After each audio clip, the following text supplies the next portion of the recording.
Nasubukan mo na ba magpalit ng brake lining sa purifier? Boys, kung hindi pa, panoorin mo to. Kung hindi ka pa nakafollow, baka naman. Ito pala yung brake lining ng purifier natin. Nasama sa pagkasunog yan. Kung natandaan nyo sa last video natin, ito. Kung hindi ka pa nakapanood, nasa Facebook at YouTube natin yan. By the way mga boss, Mitsubishi pala yung brand ng purifier natin. So mabalik tayo. Bali ang brake lining ng purifier natin mga boss, ginagamit ito during stopping operation.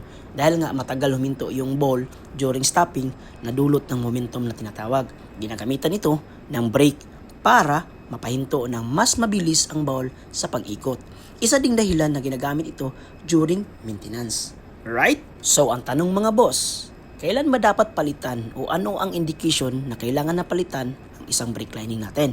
Simple lang mga boss. Sa pagpalit ng brake lining, magdepende yan kung ilang beses mo na ito nagamit at sa kapal o thickness na din ng lining mo. So kailangan mo i-check in regular interval. Ang indication naman nito mga boss na kailangan mo na itong palitan kung ang thickness o kapal ng lining mo ay nasa 5mm na from 10mm. Alright? So hanggang dito na lang mga boss. I hope nakatulong. Kung gusto mo mga ganitong content, don't forget to follow para sa sunod nating mga videos. Hanggang sa muli mga boss. Adios!